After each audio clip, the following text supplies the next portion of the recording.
Okay, now this next step will be applying the limiter. The limiter effect is really important because this is going to take your audio and have it more of a standard volume. And it's also going to make sure that across the sound wave, if it's lower in some sections and higher than others, it's going to normalize all of that, bring things up where it needs to be brought up, bring things down where it needs to be brought down. So this is a really important effect that we're going to apply to our audio here. This also helps when it comes to having a standard volume when it comes to your podcast compared to other podcasts. It's not going to be that you have to turn yours up louder to hear it on a higher volume setting and then remember to turn that volume setting down for the next podcast. This helps to resolve that problem. So something else I'll point out is this red line right here in the audio waves. That's what's called a clipping. You can click on view and you can check where it says show clippings or uncheck if you don't want to see those, but I want to see those. That's a section where the audio is outside of the bounds of where it should be, and it's going to really distort the way that section sounds. So this will be resolved as well whenever we apply our limiter. So I'm going to click on Effect, go down to Limiter. Oh, you know what? I have to select the audio for the limiter. I'm glad that I actually forgot to do that while I was recording here. So you can see you have to select what you want to limit, just like with any other effect. So I'm going to go ahead and hit Command A. Now I've selected the audio. Now I'm going to go to Effect, click on Limiter. It's going to be a soft limit. Leave these first two fields as 0. Limit, you're going to put -4. On hold, you're going to go to 10. Apply makeup gain, you're going to say yes, and click OK. And look what happens.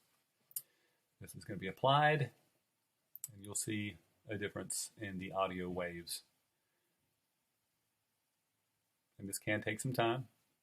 Now, your computer might be faster than mine, but this is almost finished up here.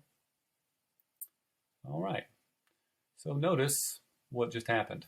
First off, that 5-minute mark clipping is no longer showing, but it really brought these audio waves up to a more standard across the board level, and it brought it up, and you got much more full sound waves all the way across than what you had before. I want to go ahead and show what the original audio looked like when we first imported it compared to what it looks like now. I've went ahead and opened up a new window for Audacity and took that original file and brought it in so you could take a look. That's what it originally looked like. And this is what it looks like now. Big difference. Now, some of the projects I work on, the waves are all over the place and a lot of clippings, a lot of red. And whenever I finish this process of a signal flow, it's a huge difference with how it looks blue as opposed to a bunch of red, a bunch of clipping, right?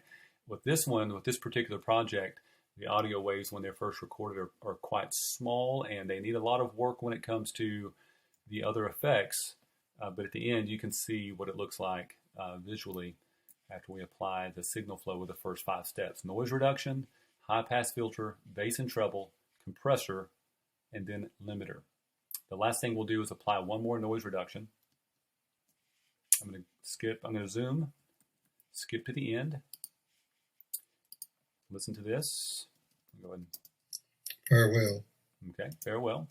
And I'm going to highlight this section again. I'm going to listen to it for some static.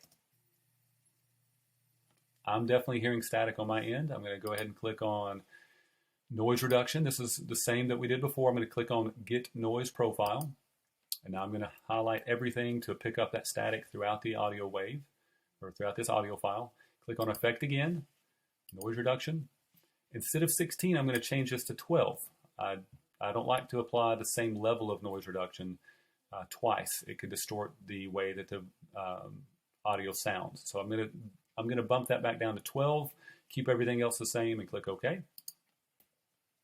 It's going to apply that noise reduction one more time, because when I brought all of this audio to a higher level, it also brought the silent noise to a higher level, which caused some static. All right, so this is taking a little bit of extra time, but once I have finished this, I would be able to listen to all of these areas and not hear the static. I'm going to go ahead and hit stop on this recording, and I'll be back here in a moment.